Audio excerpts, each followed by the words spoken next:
Oui, Seigneur. Merci, Seigneur, pour Franck qui a passé du temps dans ta présence, qui a passé du temps dans ta parole et qui était à l'écoute de ton esprit, Seigneur. Et merci, Seigneur, pour tout ce qu'on va apprendre de lui ce matin, Seigneur. Merci, Seigneur. Amen. Merci. Gloire à Dieu. Père éternel, merci pour ce moment. Je me remets à toi et comme ce matin tu nous as unis dans la joie au travers des témoignages, dans la joie au travers de la louange, Seigneur, tous unis, Seigneur, d'un même cœur à reconnaître que tu es Dieu, que tu es notre Dieu et qu'il n'y en a aucun autre. Seigneur, unis-nous dans la parole, dans l'étude, Seigneur, parce que nous sommes des paroles vivantes, Seigneur. Nous avons reçu la parole pour vivre. Accorde-nous de l'exprimer. Accorde-nous d'être à l'image de ton Fils, qui est la parole, d'être à sa ressemblance. Merci, Père. Je te remets ce moment entre tes mains. Amen.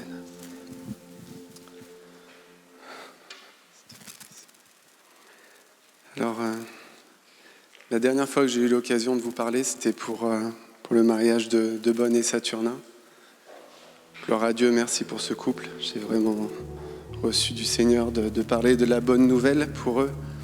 Et je pense que vraiment ça va être un couple puissant dans cette œuvre.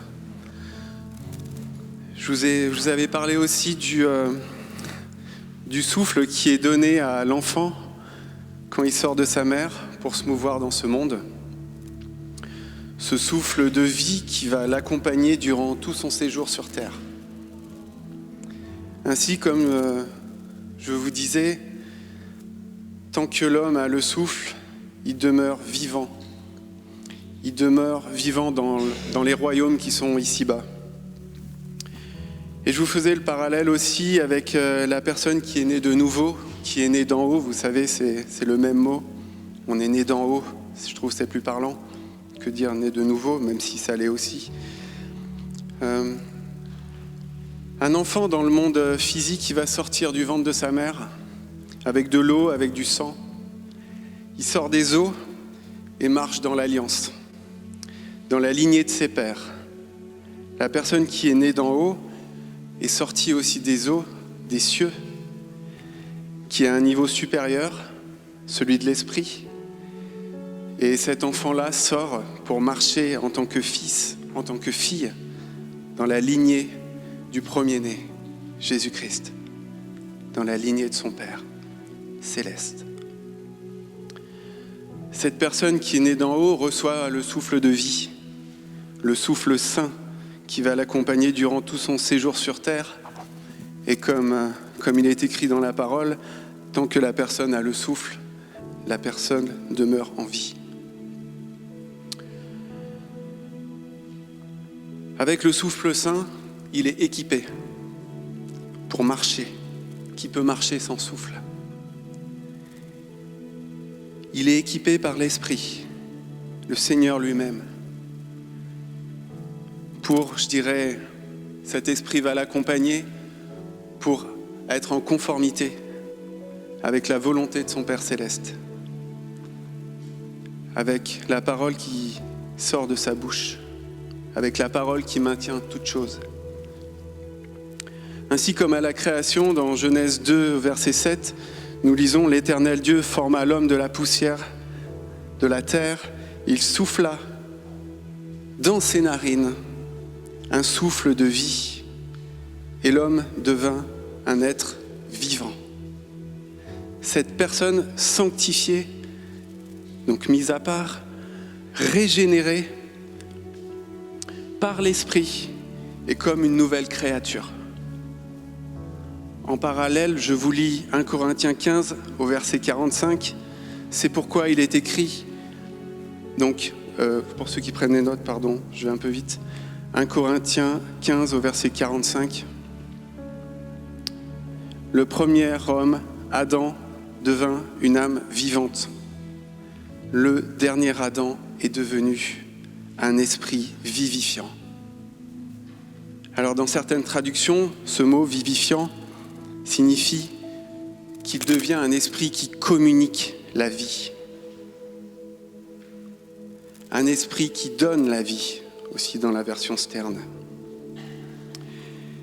Et je regardais ce mot magnifique, vivifiant dans l'hébreu.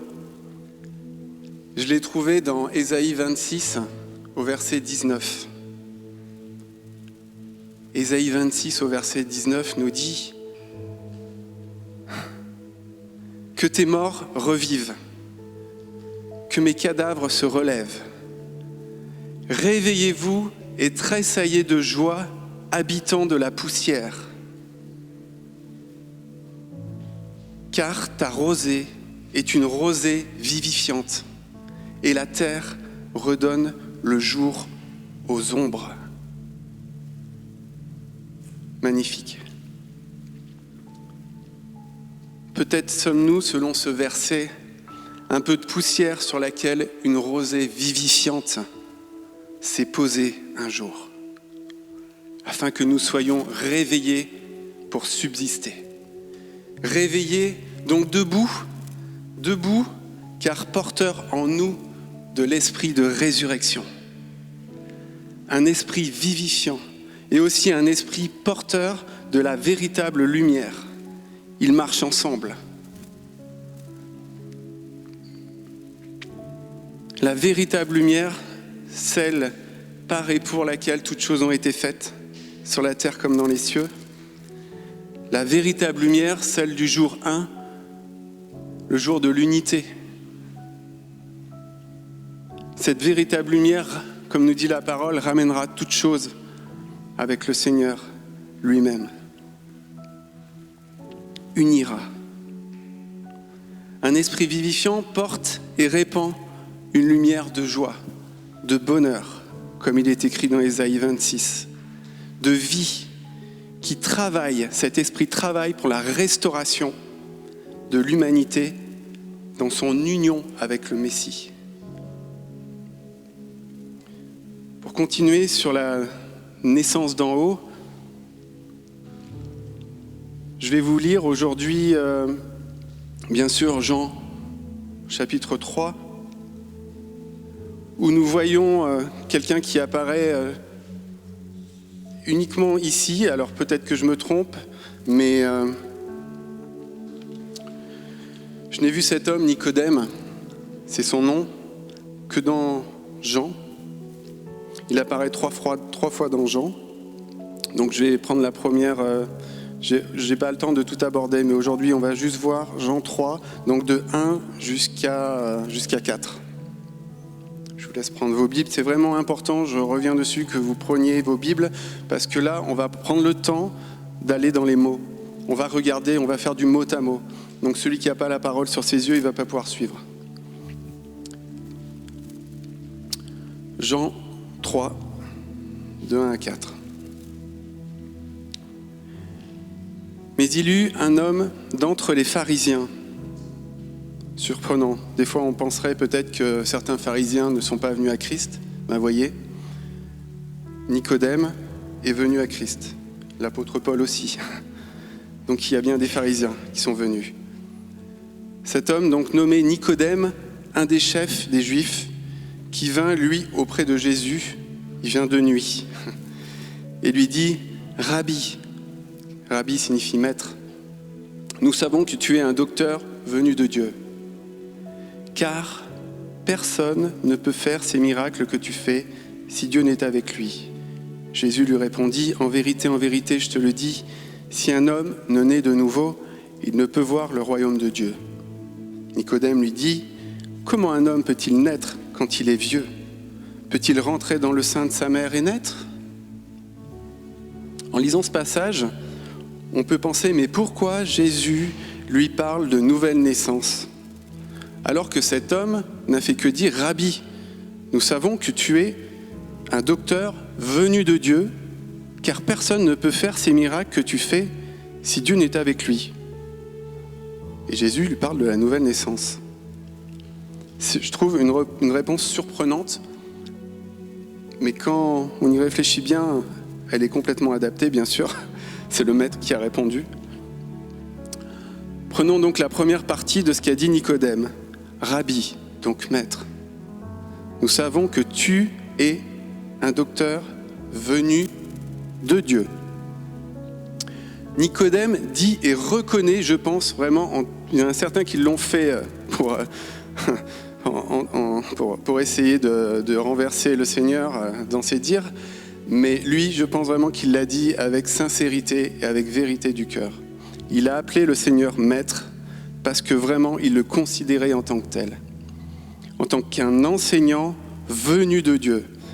Alors on fait un petit arrêt sur tout petit, sur et sur venu. Et est venu, nous là on voit auxiliaire être, verbe venir. Ok. C'est intéressant de venir dans l'hébreu, dans le grec, parce que ici en fait c'est le même mot. Et c'est le même mot que venu. Donc on voit vraiment l'insistance de ce qu'exprime en fait Nicodème. Le mot utilisé donc est, il signifie arriver d'un lieu vers un autre. Il signifie aussi arriver dans la vie. Là, on commence à avoir de la profondeur. Il signifie apparaître, venir devant le public, s'élever, se montrer. Donc quand on vient, on se montre et on se place dans une position d'influence. Donc ça correspond complètement à Rabbi, maître. Le maître est venu, il est descendu des cieux pour vivre dans ce monde, il s'est exposé, il a été élevé et son influence demeure à jamais. Rabbi, nous savons que tu es un docteur venu de Dieu, car personne ne peut faire ces miracles que tu fais si Dieu n'est avec lui. Jésus le Maître est celui qui vient de Dieu, venu et étant d'un autre monde plus élevé que celui ici-bas. C'est pourquoi il est écrit, c'est pourquoi les œuvres qu'il produit sont des œuvres qui n'ont jamais été vues sur cette terre et que ceux qui sont dans ce monde ne peuvent eux-mêmes produire. Et j'ai envie de dire, celui qui est venu, c'est aussi celui qui vient. Donc vraiment, pour moi, Nicodème le considérait vraiment déjà comme son Messie. Ainsi, comme je vous disais, les miracles de celui qui est venu, qui est et qui est venu, les miracles l'accompagnent. Les signes également. Ces miracles et ces signes, ce sont tout simplement des marques, des témoignages que le Seigneur est venu d'un autre royaume. Ils attestent qu'il est le Maître, qui vient de Dieu. Les miracles et signes accompagnent celui qui est descendu d'un royaume à un autre. Et si nous sommes nés d'en haut, nous aussi, ces miracles doivent accompagner aussi nos vies. Nous venons d'un autre royaume. Nous sommes nous aussi descendus pour apporter une bonne nouvelle et pour en rendre témoignage. Le verset 3 nous dit d'ailleurs, en vérité, je te le dis, si un homme ne naît de nouveau, il ne peut voir le royaume de Dieu. On va s'arrêter sur en vérité. Ici, c'est un mot que tout le monde connaît, c'est Amen, tout simplement. On aurait pu écrire Amen, Amen.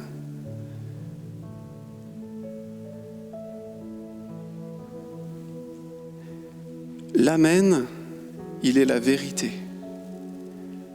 L'Amen, c'est le lien avec ce qui est dans l'hébreu, la émouna, c'est-à-dire la confiance.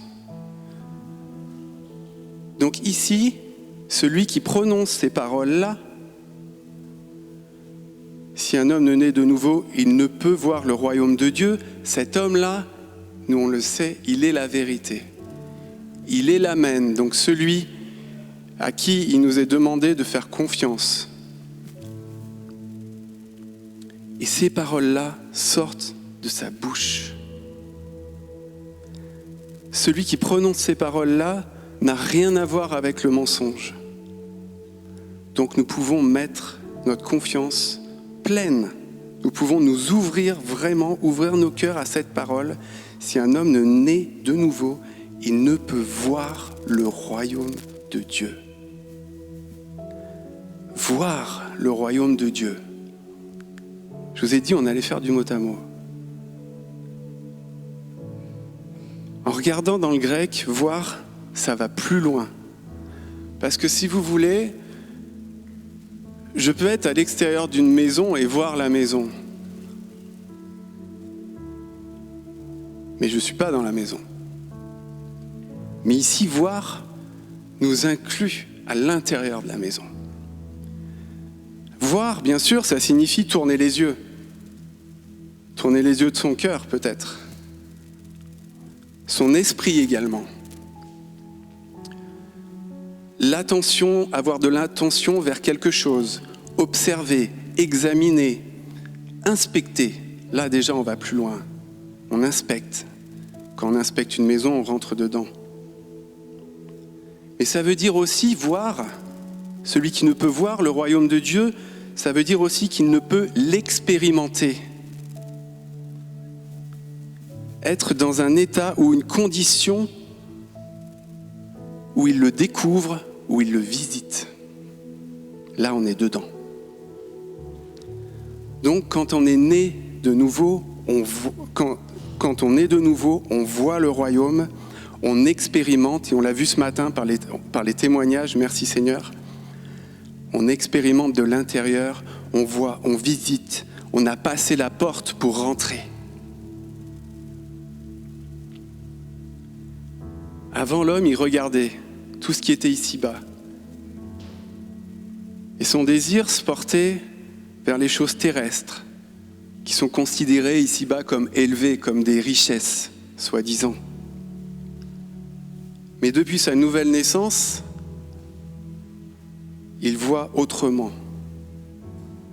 Les désirs de l'homme, donc son regard a changé. Ses yeux se sont tournés vers le royaume de Dieu. C'est là son nouveau centre d'intérêt. Maintenant, il observe, il découvre, il expérimente. C'est alors qu'il fait partie intégrante du royaume de Dieu. Et j'insiste sur intégrante. Une parenthèse, encore une, sur un mot. Pas le mot intégrante, mais le mot au milieu. Quand on dit Emmanuel, le Seigneur est au milieu de nous, ça veut dire beaucoup de choses. Et j'ai trouvé un verset, merci Seigneur de me l'avoir montré, dans Osée 11 au verset 9. Car je suis Dieu et non pas un homme, je suis le Saint au milieu de toi. Je suis le Saint au milieu de toi. En tant qu'homme, on peut peut-être s'imaginer le royaume de Dieu. Pardon Seigneur, mais c'est pour la compréhension vraiment. Comme je dirais, un être avec une barbe, comme on peut le représenter. Et puis il y a ces enfants qui sont autour et qui marchent. Ces filles et ces filles, ces fils et ces filles, qui le suivent. Et on peut avoir cette perception, cette compréhension, parce qu'on a vu déjà des images comme ça, du royaume de Dieu. Et on voit un père, un vieillard au milieu de ses enfants. C'est triste, vraiment. C'est vraiment triste. Parce qu'au milieu, c'est tellement plus profond.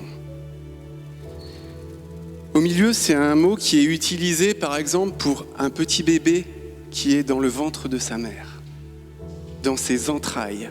Ça, c'est au milieu. Et nous comprenons ainsi que Dieu vit en chacun d'eux. Quand il est au milieu de nous, il est aussi en nous,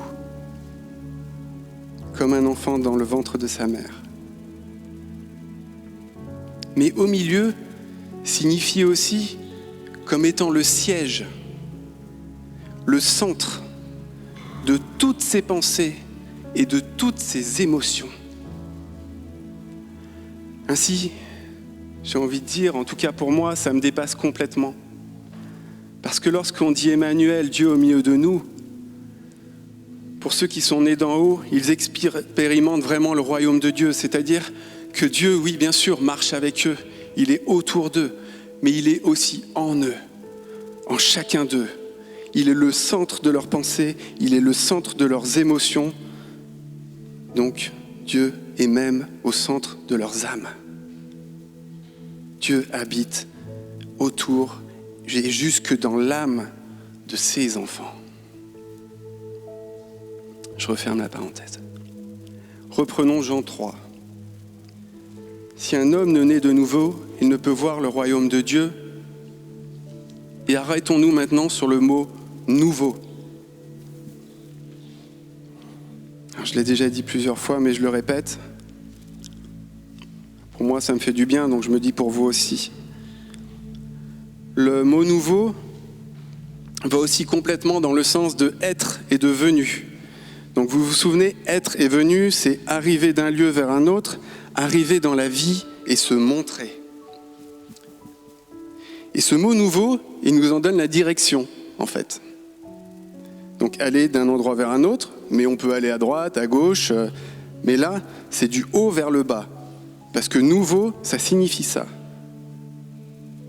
C'est depuis le haut, depuis un endroit plus élevé. Ce qui vient des cieux ou de Dieu. Et ce qui est magnifique, ça signifie aussi depuis le début et l'origine. Celui qui est, qui vient, arrive par la nouvelle naissance du haut vers le bas. Du royaume des cieux aux royaumes qui sont ici-bas. Parce qu'il y a plusieurs royaumes ici-bas. On le voit dans la tentation dans le désert. Ce qui me fait dire cela, donc en fait, la naissance se trouve être un passage d'un royaume vers un autre, ou vers plusieurs autres. La naissance, c'est un passage d'un monde à un autre. Et ça, on le voit très bien aussi dans Jean 18, je vais vous lire de 36 à 37, c'est lorsque Jésus est interrogé par Pilate. Il dit « Mon royaume n'est pas de ce monde. Si mon royaume était de ce monde, mes serviteurs auraient combattu pour moi, afin que je ne fusse pas livré aux Juifs, mais maintenant, mon royaume n'est point d'ici-bas. » Pilate lui dit « Tu es donc roi ?» Jésus répondit « Tu le dis, je suis roi. Je suis né et je suis venu dans le monde. Je suis né et je suis venu dans le monde pour rendre témoignage à la vérité. Quiconque est de la vérité, écoute ma voix. » La naissance nous fait passer d'un monde, d'un royaume à un autre. Et si nous sommes nés d'en haut, nous aussi, nous pouvons dire que nous ne sommes pas de ce monde. Nous sommes nés d'en haut et devons, comme notre Maître, rendre témoignage à la vérité, à ce qui est Amen. Ce en quoi nous devons apprendre à mettre notre confiance pour que ce soit manifesté ici-bas. La confiance dont j'ai parlé, c'est la foi, hein. On est bien d'accord. C'est le produit de la foi. Tout ce qui est manifesté est le produit de la foi. Nous avons vu que le mot « nouveau » signifie qu'il vient d'un autre royaume, d'un autre monde, mais il veut dire aussi, comme je vous l'ai lu juste avant, depuis le début, l'origine. C'est très intéressant. Christ est descendu en tant que dernier Adam,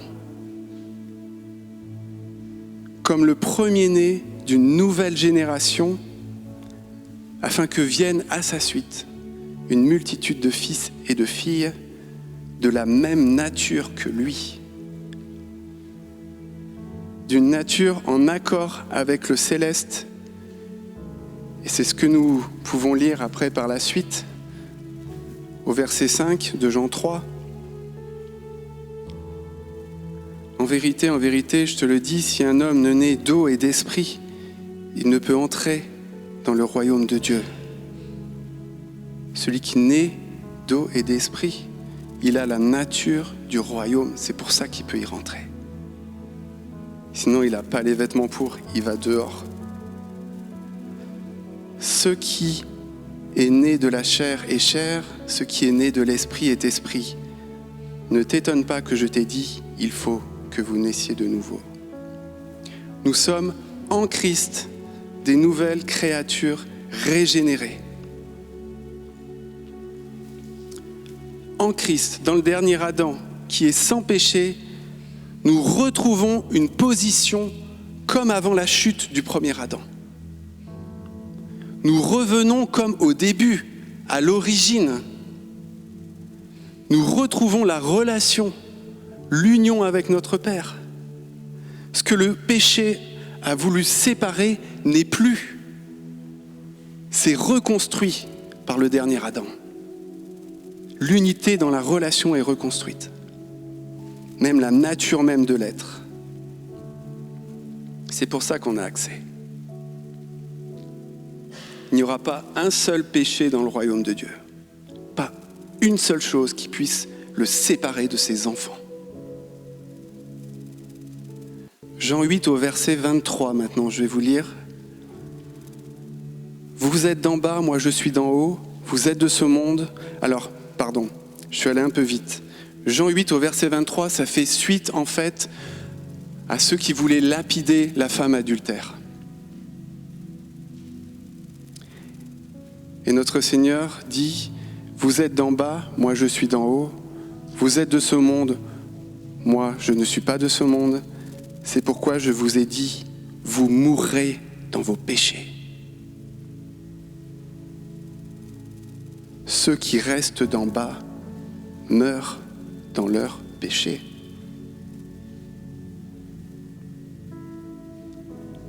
Celui qui est en Christ, donc d'en haut, est vainqueur sur le péché et la mort et doit vivre dans cette nouveauté de vie.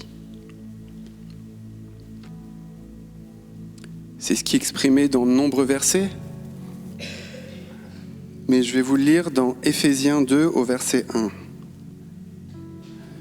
Vous étiez morts par vos offenses et par vos péchés, dans lesquels vous marchiez autrefois, c'est important, autrefois, selon le train de ce monde, selon le prince de la puissance de l'air, de l'esprit qui agit maintenant dans les fils de la rébellion.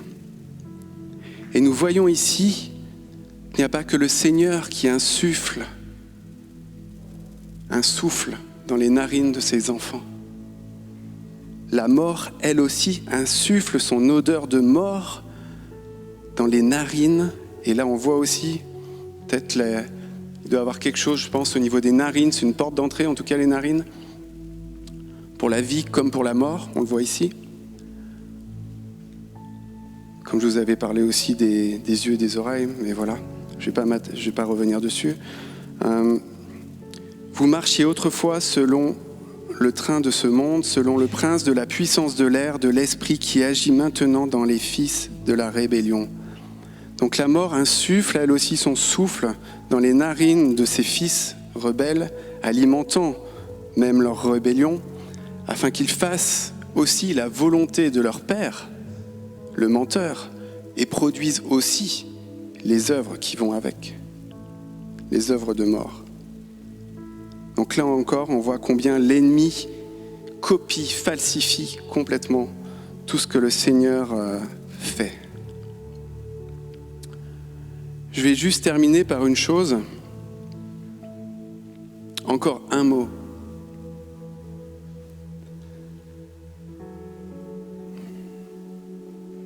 Encore une fois, dans les Écritures, on voit combien il n'y a pas un mot qui est source de hasard.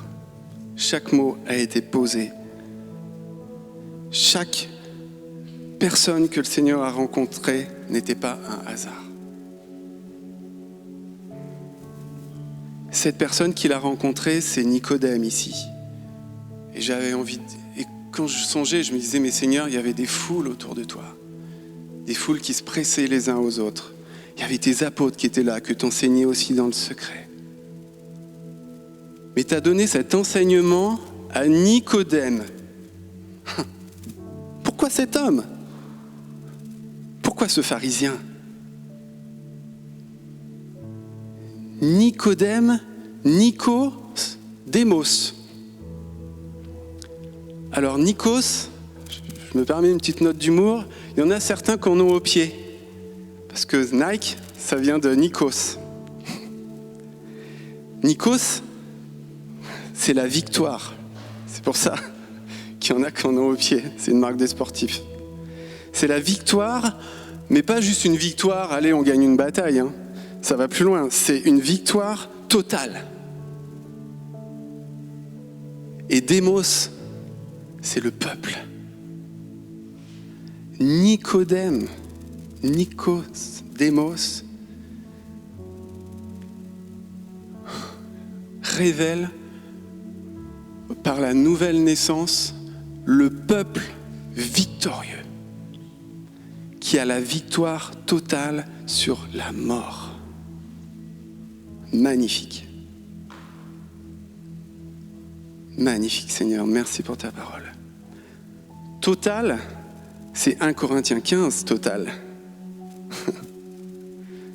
Qu'un jour la mort ne sera plus et que nos corps mortels revêtiront l'immortalité. Total, c'est que la mort soit complètement engloutie par la vie. C'est la victoire totale. Alors rendons grâce à Dieu, rendons grâce à notre Père qui nous a donné la victoire totale sur la mort en nous ayant placés en son Fils, celui qui était et qui vient, Jésus-Christ de Nazareth, le ressuscité. Celui qui est la vie éternelle, qui est notre lien, notre médiateur avec le royaume d'éternité. Amen. Voilà, Père éternel, je te rends grâce. Merci pour ta parole. Maintenant, que cette parole vraiment, que je sais pas, c'est toi qui fais. Souvent, on entend des choses, on ne les retient pas, ou on se dit on va les retenir, mais une semaine, 15 jours après, ça reste pas. Je te remercie parce que ta parole nous fait revenir à ces choses, revenir petit à petit, Père, dans la recherche de fixer nos yeux. Revenir à toi, Seigneur. Et je te prie vraiment, au-delà de tout, d'apporter à chacun, à moi-même, je suis vraiment dans ce chacun, Seigneur, la révélation. Une plus grande révélation de ta parole. Pour que cette parole, Seigneur, soit pas juste dans la mémoire, que cette parole ne soit pas juste une connaissance de plus, mais qu'elle soit vraiment une expérimentation. Être né de nouveau. Je te prie, Père, pour ceux qui ne le sont pas, qu'ils le soient, au nom de Jésus-Christ. Que ceux qui le sont, qu'ils l'expérimentent maintenant.